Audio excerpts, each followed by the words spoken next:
हम data entry operator हैं। जब भी कोई मांग हमारी होती है, जब भी कोई संख्या बढ़ती है, हम अपने डिमांड को आगे रखते हैं तो सरकार हमें कहती है कि आप आउटसोर्सिंग की व्यवस्था से हैं, जबकि हमारे पूरे क्रियाकलाप को आईटी और बेल्टन द्वारा किया जाता है। एक बीच में बिचौलिए रखे हुए हैं, सिर्फ मेरा ईपीएफ और वेतन का काम करते हैं। हम लोग सरकार के समक्ष अपनी मांगों को लेकर बैठे हैं कि हमारी सेवा को विभागों में समायोजित किया जाए। आज की डेट में हम लोग सरकार के सभी कार्यालयों में रीढ़ की हड्डी की तरह काम कर रहे हैं। सरकार डिजिटल इंडिया की बात कर रही है और हम लोग उसमें डिजिटाइज कर रहे हैं सरकार के कार्यों को, उसके बाद भी सरकार हमारी उपेक्षा कर रही है। आखिर कब तक बैठिएगा यहाँ? अभी तो हम लोगों की 2 दिनों की सांकेतिक हड़ताल है। अगर सरकार की मंशा अभी भी बदलने की नहीं हुई तो आगे अनिश्चितकालीन जाएंगे। अगर यहाँ बैठे रहने से अगर सरकार नहीं सुनती है, कल उनका आवाज तक जाएंगे और उनका आवाज तक जाकर पहुँचेंगे, उनका आवाज को घेरेंगे। अगर यहाँ रहकर अगर हमारी नहीं सुनती है तो वहाँ तक जाएंगे, लेकिन सेवा का संयोजन हम मांग कर रहेंगे और मांग करेंगे। नमस्कार, आप देख रहे हैं भारत लाइव और मैं हूं हमजा अब्बास। देखिए, अभी हम लोग गर्दनी बाग में मौजूद हैं, जहां डाटा एंट्री ऑपरेटर के द्वारा जो है हड़ताल की गई है काफ़ी बड़े पैमाने पे। यहां पे सरकार से ये नाराज़गी जाहिर कर रहे हैं। आइए बात करेंगे इनसे कि क्या कुछ इनकी नाराज़गी की वजह है। क्या वजह है, यहाँ क्यों बैठे हैं? वजह है, आप देख रहे हैं, यहाँ महिला और जेंट्स दोनों हैं और हमारी मांग सरकार से हमारी सेवा का सम्मेलन हो। हम बेल्टन से डाटा एंट्री ऑपरेटर पिछले 25 सालों से कार्य करते आ रहे हैं। 42 विभाग है सरकार का और 42 विभाग में हमारी महत्वपूर्ण भूमिका है। हम 1996 से, जब संविदा नहीं था तब हम थे और संविदा को सब दे दिया गया, हमें कुछ नहीं दिया गया। हार मानकर हमने सरकार से अपील किया, सरकार को पत्र दिया, सरकार से बातचीत करने की कोशिश की गई, हमारे पदाधिकारियों द्वारा कोशिश की गई, लेकिन हमें अभी तक किसी तरह की सरकारी सुविधा, हमारी बहनें बैठी हुई हैं, देखिए रोड पे बैठी हुई हैं। सरकार कहती है कि मैं महिला बचाओ, महिला बेटी पढ़ाओ बेटी बचाओ, और आज महिला रोड पे हैं। इस लेकर के पूरे बिहार आज जैन सलाब उभरा हुआ है। आज 28 तारीख पहला दिन है, कल 29 दूसरा दिन है।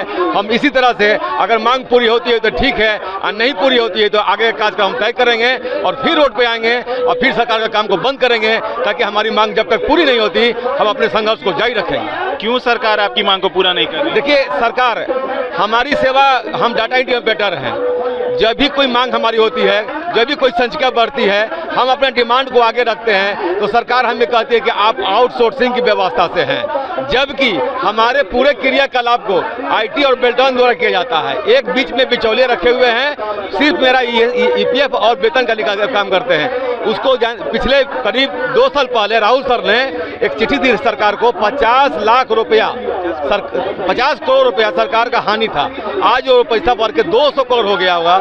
सरकार के पदाधिकारी अगर, उच्च पदाधिकारी अगर इस बार पे गंभीरतापूर्वक विचार करते हैं, इस पे सोचते हैं तो सरकार की बहुत बड़ी हानि। क्यों बैठे हैं जी?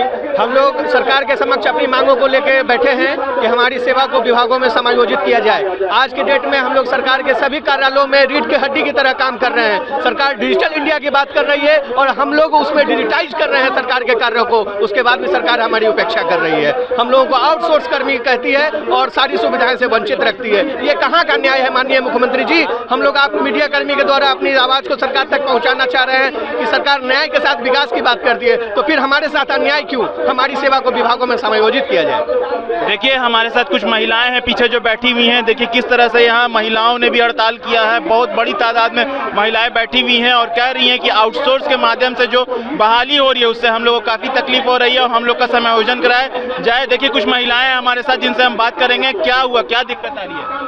दिक्कत है कि हम नौकरियां तो करते हैं लेकिन नौकरी सेफ नहीं।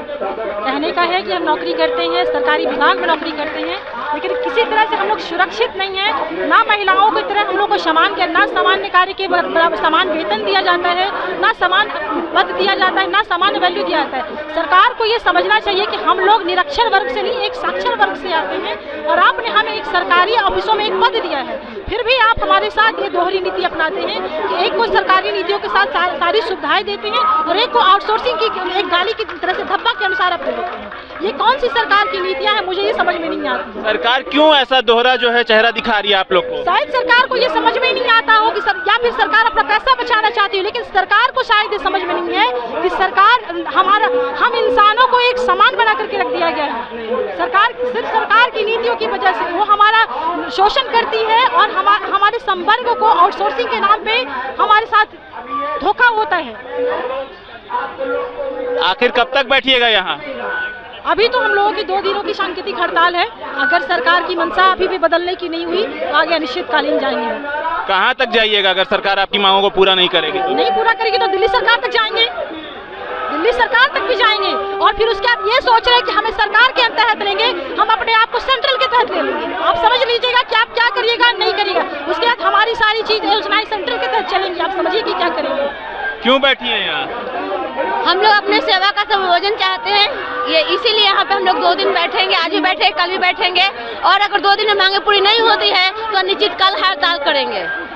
आखिर सरकार ऐसा क्यों कर रही है? आप लोग को इतने सालों से समायोजन आप लोग का क्यों नहीं कर रही है? यही पूछने के लिए तो बैठे हैं।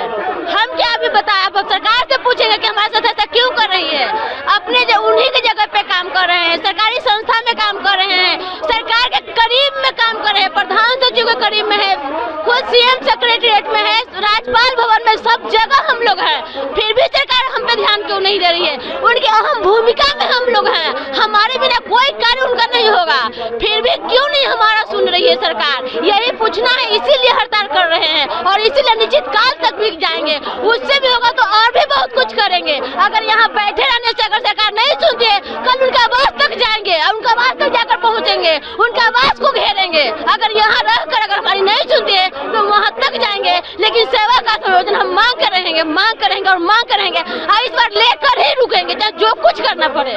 देखिए, ये थे हमारे साथ डाटा कंप्यूटर ऑपरेटर जो कि साफ साफ कह रहे थे कि सरकार हमें काफी सालों से लटकाई हुई है, हमारी मांगों को किसी तरीके से सुनती नहीं है, हमारा समायोजन नहीं कर रही है हमसे, जबकि सारा काम सरकार लेती है। हर तरह के डिपार्टमेंट में हम मौजूद हैं, हर तरह का काम करते हैं, चाहे वो इलेक्शन हो, कोरोना हो, सारे कामों में हमारी जो है शिरकत रहती है, लेकिन फिर भी सरकार हमको नजरअंदाज कर रही है। ऐसी तमाम अपडेट्स के लिए देखते रहिए भारत लाइव। शुक्रिया। अगर ये वीडियो पसंद आई और वह बिहार के राजनीति और बिहारियत से सरोकार रखेनी तो सब्सक्राइब बटन दबा के चैनल के सब्सक्राइब कर ली। ओजे एगो घंटी बा, ओकरा बटन दबा देला से कुल सटीक और मारक खबर रुआ मुफ्त में मिल जाई।